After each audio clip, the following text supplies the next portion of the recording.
पाकिस्तान के इस किले में आज भी मौजूद है भगवान श्री राम के बेटे लव कुश। आखिर लव कुश क्यों गए पाकिस्तान और उन्होंने क्यों बसाया पाकिस्तान का लाहौर शहर। दोस्तों वीडियो को अंत तक जरूर देखें क्योंकि आज हम एक ऐसे रहस्य से पर्दाफाश करेंगे जो आपके दिमाग को हिला देगा। पाकिस्तान में मौजूद लाहौर शहर प्रभु श्री राम के दोनों बेटे लव और कुश ने बसाया था। दोस्तों इस घटना की शुरुआत होती है सन 2005 से। हरियाणा के पानीपत शहर में दशहरे के पर्व पर रामलीला का कार्यक्रम रखा गया था। इस कार्यक्रम में लोगों को बहुत अच्छी शिक्षा मिली, लेकिन जब इस रामलीला का अंत हुआ तो सभी लोग बहुत खुश थे। सभी जय श्री राम के नारे लगा रहे थे, लेकिन वहाँ पर एक मुस्लिम शख्स खड़ा था जो बहुत जोर जोर से हंस रहा था। उसका कहना था कि यह रामायण केवल कल्पना मात्र है, यह तुम हिंदुओं की सोच का नतीजा है। उस रामलीला में जो प्रभु श्री राम का रोल निभा रहे थे उनका नाम था अरविंद शर्मा।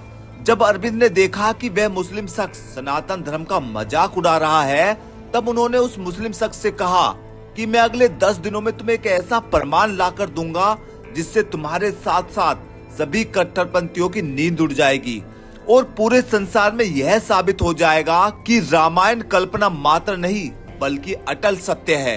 अरविंद ने यह चैलेंज तो दे दिया, लेकिन अब उनके सर पर एक बड़ी चुनौती आ गई। आखिर वह सबूत कहां से जुटाए।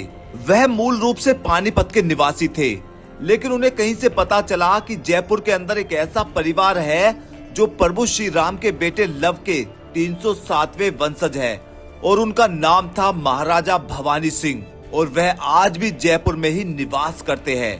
अरविंद जी उनसे मिले और उन्हें सनातन धर्म के बारे में कई नई नई बातें जानने को मिली, लेकिन एक ऐसा सच उन्हें जानने को मिला जिसने अरविंद को झंझोर कर रख दिया।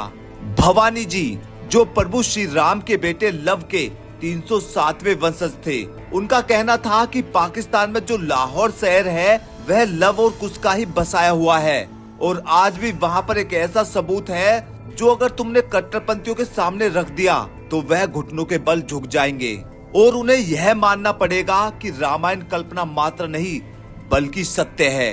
अरविंद उस मुस्लिम शख्स के सामने श्रीलंका से सबूत लाकर दिखा सकते थे, क्योंकि श्रीलंका में रामायण से जुड़े हुए कई ऐसे स्थान हैं जहां पर कई घटनाक्रम हुए हैं, लेकिन वह उस मुस्लिम शख्स को यह दिखाना चाहते थे कि सनातन धर्म केवल भारत में ही नहीं बल्कि पाकिस्तान में भी मौजूद है।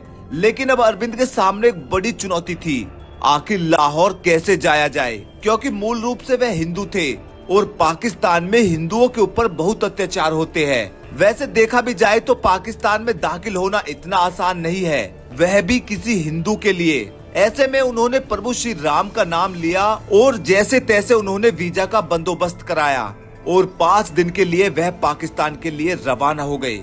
लाहौर पुराने पंजाब की राजधानी रही है जो रावी नदी के दाहिने तट पर बसा हुआ है। यह बहुत प्राचीन नगर है और कराची के बाद पाकिस्तान में सबसे ज्यादा आबादी वाला शहर लाहौर को ही माना जाता है। इसे पाकिस्तान का दिल कहते हैं क्योंकि शहर का इतिहास, संस्कृति और शिक्षा आज तक बहुत प्रसिद्ध रही है। लेकिन इसके पीछे जब आप रामायण से जुड़ा कारण जानेंगे तो आपके भी पैरों तले जमीन खिसक जाएगी। एक बार के लिए तो आपको भी विश्वास नहीं होगा। हिंदू मान्यताओं के अनुसार वाल्मीकि रामायण से हमें यह तो पता चलता है कि श्री राम ने जल समाधि लेने से पहले उन्होंने अपने बेटे लव को उत्तर और कुश को दक्षिण कोश का राज्य दिया था। दक्षिण कौशल में कुश ने कुशावती नामक नगरी बसाई थी, तो वही हिंदू मान्यताओं के अनुसार लाहौर नगर का प्राचीन नाम लवपुरा था जिसे प्रभु श्री राम के पुत्र लव ने बसाया था। जब अरविंद लाहौर पहुँचे तो वहाँ एक बहुत ही पुराना किला था और उस पुराने किले के अंदर लव का मंदिर बना हुआ था। उस समय पंजाब में सिखों का साम्राज्य था। कहते हैं इस मंदिर का निर्माण उसी समय हुआ था। हाल में अरविंद ने देखा कि यह मंदिर खाली पड़ा है और वहाँ पर मुस्लिम होने के कारण कोई भी मंदिर की देखरेख करने वाला नहीं था। लेकिन इस किले के एक निश्चित स्थान पर उन्होंने वह देखा जिसे देखकर आपके भी रोंगटे खड़े हो जाएंगे, क्योंकि वहाँ पर आज भी लव की समाधि बनी हुई है। वहीं पर एक शतरुंज भी मिला जिस पर साफ साफ लिखा हुआ था कि लाहौर आज से पहले लवपुरी के नाम से जाना जाता था। वास्तव में अपने इतिहास को इतना करीब से देखकर अरविंद बहुत ही सौभाग्यशाली महसूस कर रहे थे। वह बहुत ही खुश थे। उन्होंने उस पूरे किले की वीडियोग्राफी कराई जहाँ पर कई ऐसे सबूत थे जो रामायण से जुड़े हुए थे। जो शक को यकीन में बदल रहे थे कि सचमुच पाकिस्तान के लाहौर शहर को प्रभु श्री राम के पुत्र लव ने ही बसाया था। अरविंद ने उस पूरे स्थान की वीडियोग्राफी कराई और सबूत लेकर पुनः भारत वापस लौट गए। और जब सबूत उस मुस्लिम कट्टरपंथी शख्स को दिखाए तो उसकी आंखों में आंसू आ गए। उसका मानना था कि पाकिस्तान इस्लामिक देश है, वहाँ पर केवल इस्लाम धर्म ही चलता है। लेकिन जब उसने देखा कि वहाँ पर सनातन धर्म का डंका बज रहा है तो वह भी घुटनों के बल गिर गया और अरविंद से हाथ जोड़कर माफी मांगने लगा।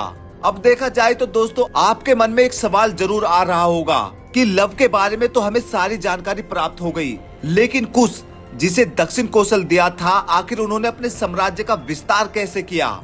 यह सुनने में आता है कि कुशावती नगर की स्थापना कुश ने की थी, जो आज छत्तीसगढ़ राज्य के बिलासपुर जिले में मौजूद है। कुश ने अपना राज्य पूर्व की तरफ चारों ओर फैलाया था, जो आज थाईलैंड के राजा है। वह इसी राजवंश के वंशज है। आपको बता दूं कि दुर्जन नामक एक असुर के साथ युद्ध करते समय कुश की मृत्यु हो गई थी। कुश का वंश आज जयपुर के भवानी सिंह के रूप में 307वें वंशज के तौर पर जिंदा है। अगर माता सीता की बात करें तो भगवान श्री राम द्वारा त्यागे जाने के बाद माता सीता ने अपना जीवन ऋषि वाल्मीकि के आश्रम में ही बिताया, जो वर्तमान में कानपुर शहर से 17 किलोमीटर की दूरी पर एक गांव में मौजूद है। भारत के कोने कोने से हमें रामायण और सनातन धर्म के होने के सबूत मिलते हैं, लेकिन फिर भी कुछ लोग यह बात नहीं मानते कि रामायण सत्य है। आज की जानकारी उन लोगों के मुंह पर तमाचा होगी जो रामायण को केवल कल्पना मात्र कहते हैं। आप भी यह वीडियो उन लोगों के साथ जरूर शेयर कीजिए जिन्हें रामायण के बारे में ध्यान नहीं है, जो अपने ही धर्म को नहीं समझते हैं। दोस्तों, मैं तो बस इतना ही कहना चाहूंगा कि रामायण कोई कल्पना नहीं बल्कि सच में घटित हुई एक घटना है, जिसके सभी पात्र सच में थे। दोस्तों, उम्मीद करते हैं आपको यह जानकारी बेहद पसंद आई होगी। यदि वीडियो अच्छी लगी तो इसे ज्यादा से ज्यादा शेयर करें, वीडियो को लाइक करें। मिलते हैं एक और खास वीडियो के साथ, तब तक देखते रहिए धर्मा स्टोरीज, क्योंकि धर्म ही सबसे बड़ा कर्म है।